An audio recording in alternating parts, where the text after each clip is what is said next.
Selain bahasan tentang cinta, ada loh yang selalu dibahas kalau lagi bicara tentang laki-laki dan perempuan, yaitu seputar derajat, kedudukan, kemuliaan, dan lebih enak yang mana sih antara perempuan atau laki-laki.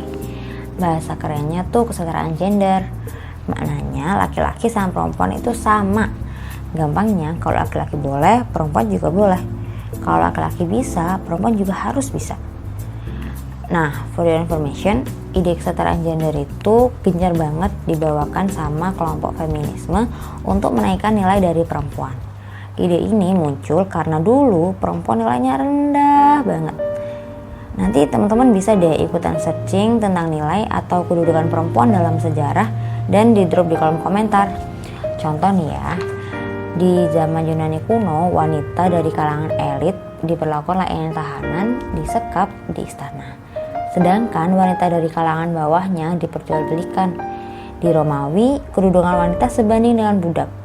Di India, ketika suami meninggal, istrinya harus membunuh dirinya sendiri sebagai bukti pengabdian. Dan di Arab, pada masa jahiliyah, anak perempuan dianggap aib dan harus dikubur hidup-hidup. Miris banget kan? Karena kondisi perempuan yang memprihatinkan ini, makanya muncul ide penyetaraan gender itu tadi. Oke, sekarang kita masuk ke bahasan gimana sih di mata Allah. Ngomongin pandangan Allah berarti ngomongin pandangan Islam nih. Dan kalau kita cari kesetaraan gender dalam pandangan Islam, jawabannya nggak ada.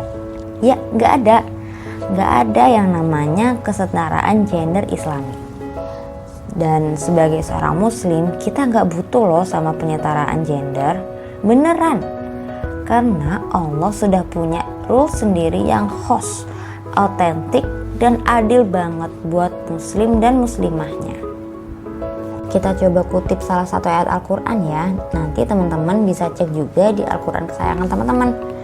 Jadi di Quran surat An-Nahl ayat 97 yang artinya, barang siapa yang mengerjakan amal soleh, baik laki-laki maupun perempuan dalam keadaan beriman, maka sesungguhnya akan kami berikan kepadanya kehidupan yang baik, dan sesungguhnya akan kami beri balasan kepada mereka dengan pahala yang lebih baik dari apa yang telah mereka kerjakan. Nah, jadi kelihatan banget kan kalau di mata Allah laki-laki dan perempuan itu sama-sama wajib beriman kepada Allah, sama-sama wajib untuk mentaati hukum syara. Bahkan surga dan neraka yang akan dituju pun sama. Hanya ketakwaan yang membedakan kita di mata Allah. Di dalam Islam, perempuan dan laki-laki memiliki perannya masing-masing dan mulia dengan caranya masing-masing.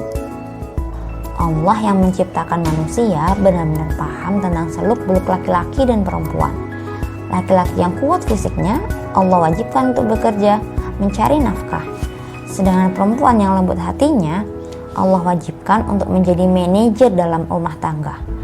Warabbatul bait, juga madrasah ula atau tempat belajar pertama bagi anak penerus generasi.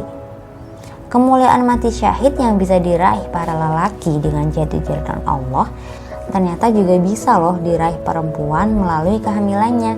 Di dalam hadis riwayat Abu Daud dikatakan bahwa wanita yang meninggal sementara ada janin dalam kandungannya termasuk ke dalam golongan 7 mati syahid selain yang terbunuh di jalan Allah.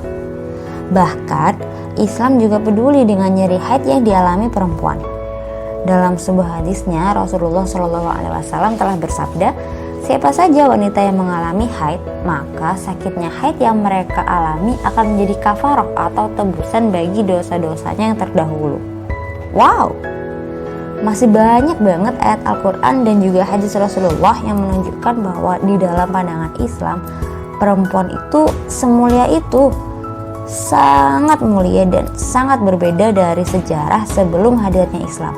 Bahkan sejarah mencatat ketika semua rules Allah diterapkan secara sempurna, mulai dari ranah individu sampai tataran negara di bawah kepemimpinan Rasulullah yang kemudian dilanjutkan oleh para khalifah, tercetaklah banyak manusia-manusia hebat yang bahkan kehebatannya masih bisa kita rasakan sampai sekarang.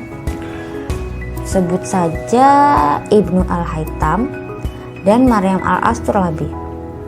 Ibn Al-Haytham sebagai penemu pondasi dasar dari kamera, dan Maryam Al-Asturlabi sebagai penemu pondasi dasar dari kompas atau GPS. Coba tanpa mereka jadi apa kehidupan kita sekarang?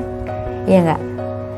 Jadi konsep kesetaraan gender itu enggak ada di dalam Islam dan tidak dibutuhkan juga oleh umat muslim. Di mata Allah hanya ketakwaan yang membedakan kita. Dan Islam dengan syariat dan rules Allah yang lengkap dan sempurna sudah sangat cukup untuk memuliakan manusia, baik laki-laki maupun perempuan. Lalu apa sih yang bisa kita lakukan sebagai pemuda muslim?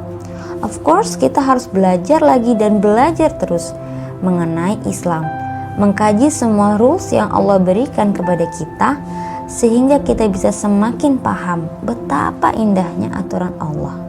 Bukan hanya pengaturan mengenai laki-laki dan perempuan, tapi juga pengaturan mengenai seluruh aspek kehidupan kita. Setelah kita paham, kita harus mengubah pola kehidupan kita sedikit demi sedikit, menuju lebih baik, menyesuaikan dengan rules Allah yang indah. Dan jangan lupa untuk membagikan keindahan Islam ini ke sekitar kita, mendakwahkannya ke teman-teman kita, saudara-saudara kita, agar bukan kita saja yang berubah menjadi lebih baik.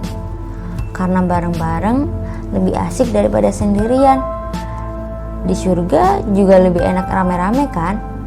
Yuk semangat!